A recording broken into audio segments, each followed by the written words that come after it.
ಸೇವಂತಿಗೆ ರೀ ಸರ್. ಇದು 1 ಎಕರೆ. 1 ಎಕರೆಗೆ 5,000 ಐವತ್ತು ಖರ್ಚು ಬರ್ತು ರೀ. ಒಂದು 35,000 ಬರ್ತು ರೀ. 4.5 ಫೂಟ್ ಐತೆ ಸರ್ ಸಾಲಿಂದ ಸಾಲಿನ. ರೋಗ ಜಗ್ ಬರ್ತದೆ ಸರ್. ಇದಕ್ಕೂ ರೋಗ ಬರುತ್ತೆ. ಹುಳ ಬೀಳತ್ತೆ ರೀ. ಆಮೇಲೆ ಇಲ್ಲಿದ್ದ ಇತ್ತಾಗ ಬರೀ ಕರೆ ಜಿಗಿ ಜಾಸ್ತಿ ಬೀಳತ್ತೆ ರೀ. ಎಲ್ಲಿಗೆ ಬಿತ್ತ ಅಂದ್ರೆ ಗಿಡನ ವೀಕ್ ಆಗಿಬಿಡುತ್ತೆ. ಇದು ಬಿಡ್ಬೇಕಾದ್ರೆ ಸರ 8ನೇ ತಿಂಗಳದಾಗ ಹಚ್ಚಿದ್ರೆ 3 ತಿಂಗಳು ಬೆಳೆಸ್ಬೇಕು ರೀ. 1-1.5 ತಿಂಗಳು ಕಟಾವಾಗ ಬರುತ್ತೆ. 4.5 ತಿಂಗಳಿಗೆ ಕ್ಲೋಸ್ ಆಗುತ್ತೆ ಸರ್. ಮಾರ್ಕೆಟ್ಗೆ ಹೋಗುತ್ತೆ ರೀ. ಎಲ್ಲಿ ಕಳಿಸ್ತೀರಿ? ಹೈದರಾಬಾದ್ ಹೋಗುತ್ತೆ ರೀ. ಹೈದರಾಬಾದ್ ಮಾರ್ಕೆಟಿಂಗ್ ಮಾಡ್ತೀರಿ? ಈಗ ಅಲ್ಲಿ 60-70 ರೂಪಾಯಿ ಐತ್ರಿ. ನಮಸ್ಕಾರ. ನಮಸ್ಕಾರ ರೀ. ಆರಾಮಿದ್ದೀರಿ? ಆರಾಮದೀವ್ರಿ. ಒಳ್ಳೇದಾಗ್ಲಿ. ತುಂಬಾ ಸಂತೋಷ. ನಮಸ್ಕಾರ ಪ್ರೀತಿಯ ವೀಕ್ಷಕ ಬಂಧುಗಳೇ, ಲೈಫ್ ಬುಕ್ ಕನ್ನಡ ಯೂಟ್ಯೂಬ್ ಚಾನಲ್ಗೆ ಸ್ವಾಗತ. ಬನ್ನಿ, ನಾನು ಇವತ್ತಿನ ದಿವಸ ಕೊಪ್ಪಳ ಜಿಲ್ಲಾ ಕುಕನೂರು ತಾಲೂಕಿನ ನೆಲ್ಜೇರಿ ಗ್ರಾಮದಲ್ಲಿದ್ದೀನಿ. ಬನ್ನಿ ವೀಕ್ಷಕರೇ, ಇಲ್ಲಿ ಸೇವಂತಿಗೆಯನ್ನು ಬೆಳೆದಿದ್ದಾರೆ ರೈತರು. ಈ ಸೇವಂತಿಗೆಯನ್ನು ಹೆಂಗೆ ಬೆಳಿಬೇಕು, ಸೇವೆಯಲ್ಲಿ ಯಾವ ರೀತಿಯಾಗಿ ಲಾಭ ಇದೆ, ಸೇವಂತಿಗೆಯನ್ನು ಬೆಳೆದು ರೈತರು ಲಾಭವನ್ನು ಗಳಿಸ್ಬೋದಾ ಅಥವಾ ಹೇಗೆ ಅಂತಕ್ಕಂಥ ವಿಚಾರವನ್ನು ಇಟ್ಕೊಂಡು ಇವತ್ತಿನ ದಿವಸ ವಿಡಿಯೋವನ್ನು ಮಾಡ್ತಾಯಿದ್ದೀನಿ ವೀಕ್ಷಕರೇ. ಬನ್ನಿ, ನೇರವಾಗಿ ಸೇವಂತಿಗೆಯನ್ನು ಬೆಳೆದಂತಹ ರೈತರನ್ನು ಮಾತಾಡಿಸಿ ಇದರ ಕುರಿತು ಒಂದಷ್ಟು ಹೆಚ್ಚಿನ ಮಾಹಿತಿಯನ್ನು ಪಡ್ಕೊಳ್ಳೋಣ. Welcome to Life Book Kannada ವೀಕ್ಷಕರೇ. ಬನ್ನಿ, ನೇರವಾಗಿ ಸೇವಂತಿಗೆಯನ್ನು ಬೆಳೆದಂಥ ರೈತರನ್ನ ಮಾತಾಡ್ಸೋಣ. Welcome to Life Book Kannada. ಬನ್ನಿ. ನಮಸ್ತೆ ಅಣ್ಣ, ತಮ್ಮ ಪರಿಚಯ ಮಾಡಿಕೊಡ್ರಿ. ನಮ್ಮದು ಯಲಬುರ್ಗಾ ಇದು ಕುಕನೂರು ತಾಲೂಕು, ಕೊಪ್ಪಳ ಜಿಲ್ಲಾ ರೀ. ನೆಲ್ಜೇರಿ ಗ್ರಾಮ. ನೆಲ್ಜೇರಿ ಗ್ರಾಮ. ಈ ಸೇವಂತಿಗೆ ಏನು ಬೆಳೆದಿರಲ್ಲ, ಹೆಂಗೆ ಬೆಳಿಬೇಕು ಇದನ್ನು? ಸೇವಂತಿಗೆ ಬೆಳಿಬೇಕಪ್ಪ ಅಂದ್ರೆ ಯಾವ ರೀತಿಯಾಗಿ ನೀವು ಸಸಿಗಳನ್ನು ತೊಗೊಂಬಂದು ಹಚ್ತೀರಿ, ಯಾವ ರೀತಿ ಬೆಳಿತೀರಿ, ಅದ್ರ ಬಗ್ಗೆ ಹೇಳ್ರಿ ನಮ್ಗೆ ಮಾಹಿತಿ. ನಮ್ಗೆ ಸಸಿ ಸರ 8ನೇ ತಿಂಗಳದಾಗ ತಮಿಳ್ನಾಡಿಗೆ ಹೋಗಿ ಸಸಿ ತಂದೀವಿ. ತಮಿಳ್ನಾಡಿಗೆ ಹೋಗಿ ತಂದ್ರಿ? ತಮಿಳ್ನಾಡಿಗೆ ಹೋಗಿ ಸಸಿ ತಂದೀವಿ. ಇಲ್ಲಿ ಸಿಗಲ್ಲ? ಇಲ್ಲಿ ಸಿಗ್ತೈತೆ ಬಿಡ್ರಿ. ಒಂದು ಸ್ವಲ್ಪ ಇದ್ರಾಗ ಕ್ವಾಲಿಟಿ ಮೇಂಟೈನ್ ಮಾಡ್ಬೇಕು ರೀ.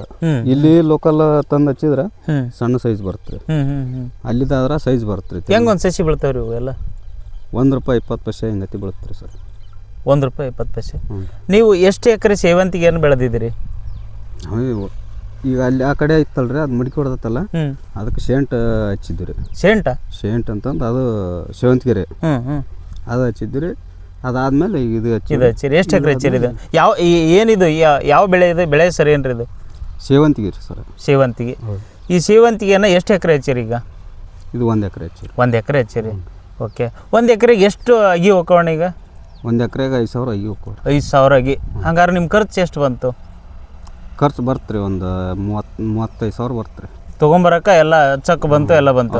ಹೊಸದು ಅಂದ್ರೆ ಒಂದು 35,000-40,000 ಮಟ್ಟ ಬರ್ತು. 35,000-40,000 ರೂಪಾಯಿ ಬರುತ್ತೆ. ಓಕೆ. ಈ ಸಾಲಿನಿಂದ ಸಾಲಿಗೆ ಎಷ್ಟು ಅಂತರವನ್ನು ಅಂತರ ಐತೆ ರೀ? 4.5 ಫೂಟ್ ಐತೆ ಸರ್ ಸಾಲಿಂದ ಸಾಲಿಗೆ. 4.5 ಫೂಟ್. ಇನ್ನು ಅಗಿಯಿಂದ ಅಗಿಗೆ 1 ಫೂಟ ಸರ್. 1 ಫೂಟ್. ಓಕೆ. ಈ ಸೇವಂತಿಗೆಯನ್ನು ಬೆಳೀತಕ್ಕಂಥ ವಿಧಾನವನ್ನು ನಮ್ಗೆ ಹೇಳ್ರಿ, ಸರಿಯಾದ ಕ್ರಮ. ಇದಕ್ಕೂ ಏನು ಯಾವುದಾದ್ರೂ ರೋಗ ಬಾಧೆಗಳು ಬರ್ತಾವ ಏನು ಅಂತಕ್ಕಂಥದ್ದು? ರೋಗ ಜಗ್ ಬರ್ತದೆ ಸರ್. ಇದಕ್ಕೂ ರೋಗ ಬರುತ್ತೆ? ಹುಳ ಬೀಳತ್ತೆ ರೀ. ಆಮೇಲೆ ಇಲ್ಲಿದ್ದ ಇತ್ತಾಗ ಬರೀ ಕರೆ ಜಿಗಿ ಜಾಸ್ತಿ ಬೀಳತ್ತೆ ರೀ. ಹೂವಿಗೂ ಕರೆ ಜಿಗಿ ಅಂತ ಬೀಳುತ್ತೆ? ಜಿಗಿ ಬೀಳತ್ತೆ ಸರ್, ಗಿಡಕ್ಕೆ ಬೀಳುತ್ತೆ. ಹೂವಿಗೆ ಏನು ಬೀಳಲ್ರಿ, ಜಿಗಿ ಗಿಡಕ್ಕೆ ಬೀಳತ್ತೆ ರೀ. ಗಿಡಕ್ಕೆ ಎಲಿಗೆ ಬಿದ್ದು ಬಿಡುತ್ತೆ? ಎಲಿಗೆ ಬಿದ್ದು ಬಿಡುತ್ತೆ ರೀ. ಎಲಿಗೆ ಬಿತ್ತ ಅಂದ್ರೆ ಗಿಡನ ವೀಕ್ ಆಗಿಬಿಡುತ್ತೆ. ವೀಕ್ ಆಗಿಬಿಡುತ್ತೆ. ಈ ಒಂದು ಸೇವಂತಿಗೆ ಬೆಳೆ ಎಷ್ಟು ತಿಂಗಳದ್ದು ಬೆಳೆಯಿರಿ ಇದು? ಇದು ಬಿಡ್ಬೇಕಾದ್ರೆ ಸರ 8ನೇ ತಿಂಗಳದಾಗ ಹಚ್ಚಿದ್ರೆ 3 ತಿಂಗಳು ಬೆಳೆಸ್ಬೇಕು ರೀ. 1-1.5 ತಿಂಗಳು ಕಟಾವಾಗ ಬರುತ್ತೆ. 1-1.5 ತಿಂಗಳಿಗೆ ಬಂದ್ಬಿಡುತ್ತೆ. 1.5 ತಿಂಗಳು ಕಟಾವು ಮಾಡೋದು 1.5 ತಿಂಗಳು ರೀ. 3 ತಿಂಗಳು ಬೆಳೆಸ್ಬೇಕು ರೀ. 3 ತಿಂಗಳು ಅದನ್ನ ಗಿಡ ಬೆಳೆಸ್ಬೇಕು. 4.5 ತಿಂಗಳಿಗೆ ಕ್ಲೋಸ್ ಆಗುತ್ತೆ ಸರ್. 4.5 ತಿಂಗಳದಾಗ ಕ್ಲೋಸ್. ಇದು ಹೂ ಬಿಡ್ಲಿಕ್ಕೆ ಯಾವಾಗ ಸ್ಟಾರ್ಟ್ ಆಗುತ್ತೆ ರೀ? ಇದು ಎಷ್ಟನೇ ತಿಂಗಳಿಗೆ ಸ್ಟಾರ್ಟ್ ಆಗುತ್ತೆ ಇದು? 8ನೇ ತಿಂಗಳದಾಗ ಸಸಿ ಹಚ್ಚಿದ್ರೆ ಸರ್, ಅಲ್ಲಿದ್ದ 3 ತಿಂಗಳು ಬೆಳೆಸ್ಬೇಕು ರೀ. 3 ತಿಂಗಳಿಗೆ ಹೂ ಚಲೋ. 3 ತಿಂಗಳಿಗೆ ಪ್ರಾರಂಭ ಹೂವು ಕೊಡ್ಲಿಕ್ಕೆ ಶುರುವಾಗಿಬಿಡುತ್ತೆ. ಈ ಹೂವನ್ನು ಹೆಂಗೆ ಆಯ್ಕೆ ಮಾಡ್ಕೋತೀರಿ? ಯಾವ ರೀತಿಯಾಗಿ ಬೆಳಿತೀರಿ ಇದನ್ನು? ಹೆಂಗೆ ಅರಿತೀರಿ? ಯಾವಾಗ ಯಾವ ರೀತಿಯಾಗಿ ಆಯ್ಕೆ ಮಾಡ್ಕೊಂಡು ಅರಿತೀರಿ ಇದನ್ನು? ಇದು ಬಂದೈತಿದ ಅಂತ ಹೆಂಗೆ ಗೊತ್ತಾಗುತ್ತೆ ನಿಮ್ಗೆ? ಬಂದತ್ತಂತಂದು ಇಲ್ಲಿ ಐತಿ ನೋಡಿ ಸರ್. ಈ ಥರ ಹೂ ಬಂದೆ ಅಂದ್ರೆ ಈ ಥರ ಬಿಳಿ ಆಗಿತ್ತಪ್ಪ ಅಂತಂದ್ರೆ ಇದು ಬಂದತ್ತ ಅಂತ ಅರ್ಥ. ಇನ್ನು ಈ ರೀತಿ ಆಗಿತ್ತಪ್ಪ ಅಂತಂದ್ರೆ ಇದನ್ನ ನೀವೇನು ಮಾರ್ಕೆಟಿಗೆ ಒಯ್ತೀರೋ ಇಲ್ಲ? ಇಲ್ಲ, ಕೆಟ್ಟತ್ರಿ ಅದು ಸರ್. ಇದು ಕೆಟ್ಟೈತೆ? ಕಲರ್ ಚೆನ್ನಾಗೈತಿಲ್ರಿ? ಇಲ್ರಿ, ನೋಡಕ್ಕೆ ಭಾಳ ಚಂದ ಕಾಣುತ್ತ. ಇಲ್ರಿ, ಹಂಗೆ ಬಂದಂದ್ರೆ ವೇಸ್ಟ್ ಆಗಿದ್ರಿ ಅದು.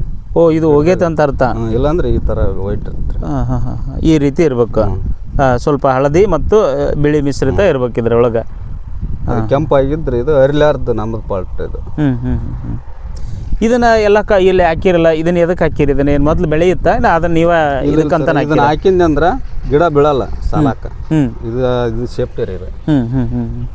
ಓ ಇದ್ರ ಸೇಫ್ಟಿಗೋಸ್ಕರ ಹಾಕಿರಿ ಇವ್ರೆ. ಈಗ ಸೇಫ್ಟಿ ಏನೇನು ಕಾಪಾಡ್ಕೋಬೇಕು? ಹಾಂ, ಇದು ಹಚ್ಚಿದ ಮೇಲೆ 1.5 ತಿಂಗಳಿಗೆ ಗೂಟ ಹಾಕ್ಬೇಕ್ರಿ. ಗೂಟ ಇದು ಸೇಫ್ಟಿ ರೀ, ಇದು ಗೂಟ ಸೇಫ್ಟಿ. ಇದು ಸೇಫ್ಟಿಗೋಸ್ಕರ ಹಾಕಿರಿ ನೀವು? ಸೇಫ್ಟಿಗೋಸ್ಕರ. ಹ್ಞೂ ರೀ. ಆಮೇಲೆ ಜಾಸ್ತಿ ಭಾರ ಆತಂದ್ರೆ ಇದನ್ನ ಹಿಡ್ಕೊಂಡು ಇದನ್ನ ಕಟ್ಬೋದು ರೀ ನಾವು. ಓ ಹಿಂಗೆ ಕಟ್ಟಿಗೆಗೋಸ್ಕರ ಹಾಕಿರೇನ್ರಿ ಇದನ್ನ? ಹಾಂ ಹಾಂ ಹಾಂ. ಇಲ್ಲಾಂದ್ರೆ ಹಂಗ ಬೆಳಿಬೋದನ್ರಿ? ಹಂಗ ಬೆಳಿಬೋದು ರೀ. ಇಲ್ಲಿದ್ದ ಇತ್ತಾಗ ಹಚ್ಚಿರ್ತವಲ್ರಿ, ಅದು ಹಂಗ ಬೆಳೆಯೋಕ್ಕಾಗಿ ಗಿಡ ಆಗಲ್ರಿ. ಅದು ಇಲ್ಲಿದ್ದ ಇತ್ತಾಗ ಏನು ದೊಡ್ಡ ಗಿಡ ಆಗಲ್ರಿ? ದೊಡ್ಡ ಗಿಡ ಆಗಲ್ಲ. ಇದು ಯಾಕೆ ಅದು ದೊಡ್ಡ ಗಿಡ ಆಗಲ್ಲ? ಆತ್ರಿ ಅದರದ್ದು ಈಗ ಇವತ್ತು ಕಟಾವು ಮಾಡೀನಿ ಅಂದ್ರೆ ಅದು ಮುಗಿದು ಹೋಗುತ್ತೆ ರೀ. ಇಲ್ಲಿದ್ದ ಇತ್ತಾಗ ಜಾಸ್ತಿ ಡೆವಲಪ್ಮೆಂಟ್ ಬರಲ್ಲ ಅದು ಗಿಡ. ಓಕೆ ಅಣ್ಣ. ಈಗ 3 ತಿಂಗಳಿಂದ ಸ್ಟಾರ್ಟ್ ಆಗೈತೆ ಇದು ಹರಿಲಿಕ್ಕೆ ಶುರು ಮಾಡಿರಿ? ಈಗ 1.5 ತಿಂಗಳು ಆತ್ರಿ ಈಗ ಸ್ಟಾರ್ಟ್ ಹರಿಯಕ್ಕೆ ಶುರು ಮಾಡಿರಿ. ನಾವು 8ನೇ ತಿಂಗಳದಾಗ ಇದು ಬೇಗ ಮಿದು ಆಗತ್ತಲ್ಲ, ಇದು ಹೋಗ್ಬಿಡುತ್ತೆ. ಇದ್ರಷ್ಟು ತಾಳಿಕೆ ಬರಲ್ಲ ಇದು ಹೂವು, ಅದಕ್ಕೋಸ್ಕರ ಇದನ್ನ ಮಾರ್ಕೆಟಿಗೆ ಕಳಿಸಲ್ಲ.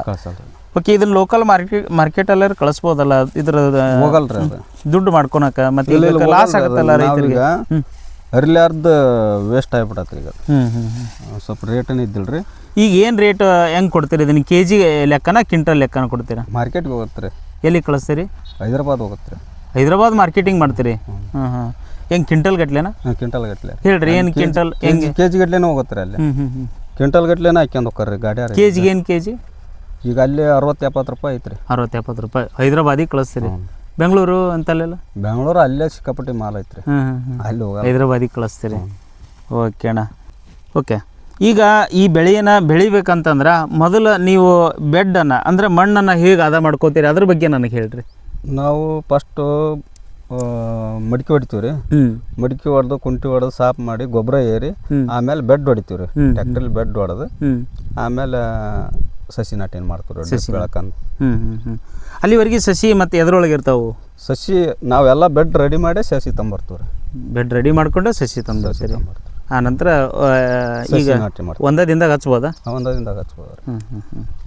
ಒಂದು ದಿನದಾಗ ಹಚ್ತೀರಿ. ಹಚ್ಚಿದ ಮೇಲೆ ಯಾವ ರೀತಿಯಾಗಿ ನೀರು ಅದನ್ನೆಲ್ಲ ಹೆಂಗೆ ಕೊಡ್ತೀರಿ, ಏನು ಮಾಡ್ತೀರಿ, ಎಷ್ಟು ದಿನ ಕೊಡ್ತೀರಿ ಅದೆಲ್ಲ ಹೇಳಿ. ಈಗ ಹಚ್ಚಿದ ದಿನ ನೀರು ಕೊಟ್ಟನೆ ಅಂದ್ರೆ ಒಂದಿನ ಗ್ಯಾಪ್ ಮಾಡ್ತೀವಿ ರೀ. ಮರುದಿವ್ಸ ಸ್ವಲ್ಪ ಒಂದು 10-15 ನಿಮಿಷ ಇಡ್ತೀವಿ ರೀ. ಆಮೇಲೆ ಅದು ನೀರು ಹೆಂಗೆ ಗಿಡ ಡೆವಲಪ್ಮೆಂಟ್ ಆಕತ್ತೆ ಹಂಗಂಗೆ ನೀರು ಕೊಟ್ಕೊಂತ ಹೋಗ್ಬಿಡ್ತೀವಿ. ಈಗ ಇದ್ರೊಳಗೆ ರೈತ ಇನ್ನೊಬ್ಬ ಈ ನಮ್ಮ ವಿಡಿಯೋವನ್ನು ನೋಡಿಕೊಂಡು ಬೇರೆಯವರು ಕೂಡ ನಾನು ಸೇವಂತಿಗೆಯನ್ನು ಬೆಳೆದು ಲಾಭವನ್ನು ಕಾಣ್ಬೋದಾ ಅಂತ ವಿಚಾರ ಮಾಡ್ತಕ್ಕಂಥ ರೈತರಿಗೆ ಏನು ಹೇಳ್ತೀರಿ ನೀವು? ಮೇಂಟೈನ್ ಮಾಡಿದ್ರೆ ಕಾಣ್ಬೋದು ರೀ. ಆಮೇಲೆ ರೇಟ್ ಇರ್ಬೇಕು ರೀ. ಆ ಟೈಮ್ನಾಗ ರೈತ ಬೆಳೆದಂಥ ಸಮಯದಾಗ ರೇಟ್ ಇರ್ಬೇಕು ಅಂದ್ರೆ ಅವು ನಾಟಿ ಮಾಡಿದಕ್ಕೂ ಸಾರ್ಥಕ ಆಗತ್ತೆ. ರೇಟ್ ಇರಲ್ಲ ಅಂದ್ರೆ ವೇಸ್ಟ್ ಆಗತ್ತೆ ರೀ. ಈಗ ಇದು ರೇಟ್ ಇರ್ಲಾರ್ದಕ್ಕೆ ವೇಸ್ಟ್ ಆಗಿತ್ತು ಸರ್ ಅದು. ಓ ಹಂಗೆ ಅಲ್ಲೇ ಬಿಟ್ಬಿಟ್ರಿ ಅದನ್ನ, ಹಂಗಾಗಿ ಲಾಸ್ ಆಗ್ತಾ ಇದೆ. ಈಗ ಹರಿದ್ರನ ಚೆಲ್ಬೇಕ್ರಿ. ಮತ್ತು ಈಗ ಹರಿಯಕ್ಕೆ ಸುಮ್ಮನೆ ಕೂಲಿ ಕೊಡೋದಕ್ಕಿಂತ ಹಂಗೆ ವೇಸ್ಟ್ ಆಗುತ್ತೆ, ಅದ್ರಾಗ ಬಿಟ್ಬಿಡ್ತೀರಿ. ಉಳ್ಕೆದಾರೆ ಈಗ ಸದ್ಯಕ್ಕೆ ಬರ್ತಾ ಇದೆಯಲ್ಲ ಅದಕ್ಕೆ ರೇಟ್ ಇದೆಯಾ? ಇಲ್ರಿ, ಈಗ ಅದ ಅಷ್ಟ 60-70 ರೀ. 60-70 ಅಲ್ಲಿಗೆ ಹೈದರಾಬಾದ್ಗೆ ಕಳಿಸ್ಬೇಕು. ಹೆಂಗೆ ಕಳಿಸ್ತೀರಿ? ಇಲ್ಲಿಂದ ಅಲ್ಲಿಗೆ ಹೈದರಾಬಾದ್ ಭಾಳ ದೂರ ಇರುತ್ತೆ. ನಿಮ್ಮ ಊರಿನ ಗಾಡಿ ಹೋಗ್ತಾವ? 3 ಗಾಡಿ ಹೋಗ್ತಾವ ಡೈಲಿ ಒಂದು ಹೋಗುತ್ತೆ. ಇದು ನಿಮ್ಮದೇನೆ ಹೋಗುತ್ತಾ? ಇಲ್ಲ ರೀ, ಬೇರೆದಾರ್ದು ಹೋಗತ್ರಿ, ಅದ್ರಾಗ ಹಾಕಿ ಕಳಿಸ್ಕೊಡ್ತೀರಿ. ಓಕೆನಾ. ಈಗ ರೋಗ ಬಾಧೆಗಳು ಈ ಸೇವಂತಿಗೆ ಹೂಗೆ ಬಂತು ಅಂತಂದ್ರೆ ಅದನ್ನು ಹೆಂಗೆ ಕಂಟ್ರೋಲ್ ಹೆಂಗೆ ಮಾಡ್ತೀರಿ? ಅಂತ ಔಷಧ ಅದಾವ್ರಿ. ಇದ್ರಂದು ಫೋಟೋ ತಕೊಂಡು ಹೋಗಿ ನುಸಿ ಬೀಳತ್ರಿ. ಆ ನುಸಿ ಬಿತ್ತಂದ್ರೆ ಆ ನುಸಿದ ಔಷಧ ಕೊಡ್ತಾರೆ. ಒಂದ್ಸಲ ಹೊಡೆದ್ರೆ ಕಂಟ್ರೋಲ್ ಆಗಲ್ರಿ, 2 ಸಲ ಹೊಡೆದ್ರೆ ಕಂಟ್ರೋಲ್ ಆಗತ್ತೆ. ಅದೇನು ಔಷಧಿ ಅಂತ ಹೇಳ್ತೀರ? ಔಷಧ ನಮ್ಗೆ ಗೊತ್ತಾಗಲ್ರಿ. ನಾವು ಅಂಗಡಿಗೆ ಹೋಗಿ ತೊಗೊಂಬರ್ತೀವಿ. ನಿಮ್ಗೇನು ಗೊತ್ತಾಗಲ್ಲ? ಓಕೆ. ಈಗ ಎಷ್ಟು ಸರಿ ಔಷಧಿ ಸಿಂಪಡಣೆ ಮಾಡ್ರಿ ಇದಕ್ಕೆ? ಒಂದು 8 ಸಲ ಮಾಡೀವ್ರಿ. 8 ಸರಿ? 8 ಸರಿ ಮಾಡಿ. ಮತ್ತು 8 ಸರಿ ನೀವು ಔಷಧಿ ಸಿಂಪಡಣೆ ಮಾಡಿಕೊಂಡು ಸೇವಂತಿಗೆಯಲ್ಲಿ ಲಾಭ ತೆಗೆದ್ರಿ ಆಗತ್ತೆ, ಏನು ತೊಂದರೆ ಇಲ್ಲ, ಬೆಳಿಬೋದು? ಓಕೆ. 14 ಕ್ವಿಂಟಲ್ ಹರಿದ್ವಿ ರೀ ಸರ್. 14 ಕ್ವಿಂಟಲ್ಗೆ ಏನು ಬಂತು? 14 ಕ್ವಿಂಟಲ್ಗೆ ಒಂದು 70-80 ಸಾವಿರ ಬಂತು. 70-80 ಸಾವಿರ. ಇಯರ್ ಎಲ್ಲ ನಿಮ್ಮ ಖರ್ಚು ತೆಗೆದು ಒಂದು ಖರ್ಚು ತೆಗೆದ್ರಿ ಸರ ಒಂದು 50-60 ಸಾವಿರ ಉಳಿತು. 50-60 ಸಾವಿರ ಉಳಿಯುತ್ತೆ. ಓಕೆ ಓಕೆ, ಬರ್ರಿ ಅಕ್ಕ ನಮಸ್ಕಾರ. ಏನು ನಿಮ್ಮ ಹೆಸರು? ಮಂಜುಳಾ. ಓಕೆ. ಈ ಸೇವಂತಿಗೆ ಬಗ್ಗೆ ಕೇಳೋಣ ಅಂತ ಬಂದಿನವ. ಸೇವಂತಿಗೆಯನ್ನು ಅರಿಯುವಂಥ ಅಕ್ಕ, ತಮ್ಮ ಹೆಸರು ಏನಂದ್ರಿ? ಹೇಳಮ್ಮ, ಇದ್ರ ಬಗ್ಗೆ ಏನಾರ ಒಂದು ಸ್ವಲ್ಪ ಮಾಹಿತಿ ಕೊಡ್ರಿ ನನಗೆ. ಈ ಸೇವಂತಿಗೆಯನ್ನು ಬೆಳೆಯುವಂಥದ್ದು ಯಾವ ರೀತಿಯಾಗಿರುತ್ತೆ, ಕಷ್ಟ ಸುಖ ಇದ್ರ ಬಗ್ಗೆ ಹೇಳ್ರಿ. ಇದನ್ನೆಲ್ಲ ನೋಡಿ ಇಬ್ಬರು ಗಂಡ ಹೆಂಡತಿ ಸೇರಿ ಮಾಡಕತ್ತಿರಲ್ಲ, ಅದನ್ನು ಎಷ್ಟು ಜನ ಮೇಂಟೈನ್ ಮಾಡ್ಬೋದು ಇದನ್ನೆಲ್ಲ? ನಮ್ಮ ತಮ್ಮ ರೀ, ಇವರು ನಮ್ಮ ಮನೆಯಾರ ರೀ, ನಾವು ರೀ. ಹಾಂ ಹಾಂ ಆಮೇಲೆ ನಮಗೆ ನೀರ್ಕಂದ್ರೆ ಲೇಬರ್ ಹಚ್ಕೊಂಡು ಒರೆಸ್ತೀವಿ. ಈಗ ಈ ಚಿಲ್ಲಿ ಪ್ಲಾಟು ಇನ್ನೊಂದು ಯಾವ್ದೋ ಕ್ರಾಸ್ ಅಂತ ಎಲ್ಲ ಮಾಡ್ತಾರಲ್ಲ ಅದಕ್ಕೆ ಭಾಳಷ್ಟು ಆಳು ಬೇಕಂತಾರೆ. ಮತ್ತು ಈ ಸೇವಂತಿಗೆ ಹೂ ಬೆಳಿಬೇಕಪ್ಪ ಅಂದ್ರೆ ಅದರಷ್ಟು ಆಳು ಬೇಕಾಗತ್ತನ್ರಿ? ಇಲ್ಲ ಕಮ್ಮಿ ಬೇಕ್ರಿ ಇದಕ್ಕೆ. ಎಷ್ಟು ಬೇಕಾಕತ್ತ ಹಂಗಾರ? ನಮ್ಗೆ ಎಷ್ಟು ಆರ್ಡರ್ ಇರ್ತೈತೆ ಅಷ್ಟು ಲೇಬರ್ ಹಚ್ಕೊಂತೀವಿ ಅಷ್ಟೇ ರೀ. ಇಲ್ಲಿ ಸ್ವಲ್ಪ 10-20 kg ಅದ ನಾವು ಅಷ್ಟ ಮನೆಯಾರ. ಇದಕ್ಕೆ ನಿಮ್ಗೆ ಲೇಬರ್ ಯಾವಾಗ ಅವಶ್ಯಕತೆ ಬೀಳ್ತೈತಿ? ಅಮಾಸಿ ಇದ್ದಾಗ ಅಷ್ಟೇ ರೀ. ಅಮಾಸೆ ಏನು ಹೂ ಬಂದಾಗ ಏನು ಹಚ್ಚಾಕ ಒಂದು ಅವಶ್ಯಕತೆ ಬೇಕಾಗತ್ತ? ಹಚ್ಚಾಕ ಒಂದ ದಿನದಾಗ ಹಚ್ಬೇಕಂದ್ರೆ ಒಂದು ಕರ್ಕೊಂತೀವ್ರಿ ಒಂದಿಬ್ಬರು. ಎಷ್ಟು ಜನ ಒಂದು ಎಕರೆ ಹಚ್ಚಕ್ಕೆ ಎಷ್ಟು ಜನ ಹೋಗುತ್ತೆ ರೀ? ಒಂದು 4-5 ಮಂದಿ ಬೇಕು ಅಂದ್ರೆ 2 ತಾಸ್ನ್ಯಾಗ ಹಚ್ತೀವಿ ಮಧ್ಯಾಹ್ನ ಮೇಲೆ ಅಷ್ಟೇ. 2 ತಾಸ್ನ್ಯಾಗ ಹಚ್ಚಿ ಬಿಡ್ತಾರೆ ದಬ ದಬ ಹಚ್ಬಿಡ್ತಾರೆ. ಸರಳ ಇರ್ತೈತಿ ಅದು. ಸರಿ, ಹಂಗಾರ ಹೂ ಬಂದಾಗ ನಿಮಗೆ ಲೇಬರ್ ಅವಾಗ ಅವಶ್ಯಕತೆ ಬೀಳ್ತೈತೆ ಅಂದ್ರೆ ಅವಾಗ ಎಷ್ಟು ಜನ ಲೇಬರ್ ತೊಗೊಂಡು ಹೂ ಹರಿಯಕ್ಕೆ ಶುರು ಮಾಡ್ತೀರಿ? ನಮ್ಗೆ ಆರ್ಡ್ರ್ ಎಷ್ಟಿಷ್ಟು ಅಷ್ಟ ಮಂದಿ ಕರ್ಕೊಂತೀವಿ ನಾವು. ಇಲ್ಲ ಒಂದು 2-3 ಅಷ್ಟೇ. ಓ, ನಿಮ್ಗೆ ಆರ್ಡರ್ ಅಂತ ಬಂತು ಅಂದ್ರೆ ಹೈದ್ರಾಬಾದ್ ಅವ್ರಿಗೆ ಅವ್ರು ಹೇಳ್ದಾಗ ಅಷ್ಟೇ ಹರಿತೀವ್ರಿ ನಾವು. ಗಾಡಿ ಹೋತಂದ್ರೆ ಇಲ್ಲ ಅಂದ್ರೆ ಇಲ್ಲ. ಹಂಗ ಎಲ್ಲೆಲ್ಲಿ ಕಳಿಸ್ತೀರಮ್ಮ ಈ ಮಾರ್ಕೆಟಿಂಗ್? ಎಲ್ಲೆಲ್ಲಿ ಮಾಡ್ತೀರಿ ಇದನ್ನ ಹೂವನ? ಮಾರ್ಕೆಟ್ ಕೊಪ್ಪಳ ಐತ್ರಿ, ಇರ್ಕಲ್ಗಡ ಐತ್ರಿ. ಇರ್ಕಲ್ಗಡ ಮತ್ತೆ ಎಲ್ಲಿ ಹೈದ್ರಾಬಾದ್ ಅಂತ ಹೇಳಿದ್ರೆ ನಿಮ್ಗೆ? ಮತ್ತೆ ಇಲ್ಲಿ 2 ಮಿಕ್ಕಿತ್ತೆ ಅಂದ್ರೆ ಹೈದ್ರಾಬಾದ್ ಹೋಗ್ತಾರೆ. ಇವೆರಡು ಮಿಕ್ತೆ ಅಂದ್ರೆ ಹೈದ್ರಾಬಾದಿಗೆ ಕಳಿಸ್ತೀರಿ. ಓಕೆ ಅಮ್ಮ. ಅಲ್ಲಿ ಚೆನ್ನಾಗಿರ್ತೈತೆ ನಿಮ್ಗೆ ರೇಟ? ಅಲ್ಲಿ ಎಷ್ಟಿರುತ್ತೆ ಅಂದ್ರೆ 50 ರೂಪಾಯಿ ಆಗೈತ್ರಿ ಮನ್. ಓಕೆ ಅಮ್ಮ. ಈ ಸೇವಂತಿಗೆಯನ್ನು ಬೆಳೆದು ಈಗ ನಿಮ್ಮನ್ನು ನೋಡಿನೂ ನಮ್ಮ ರೈತರು ಯಾರು ರೈತರು ಮಹಿಳಾ ರೈತರು ನೋಡಿದ್ರು ಅಂದ್ರೆ ಸೇವಂತಿಗೆ ಹಾಕಬೇಕಾ ಹಾಕಬಾರ್ದ? ಅದು ಹಾಕಿದ್ರ ಮಾರ್ಕೆಟ್ ರೇಟ್ ಇತ್ತಂದ್ರ ಬೇಸಾಗತ್ರಿ. ಗೆಲುವು ಕಾಣ್ತಾರ, ಏನ್ ತೊಂದ್ರೆ ಇಲ್ಲ.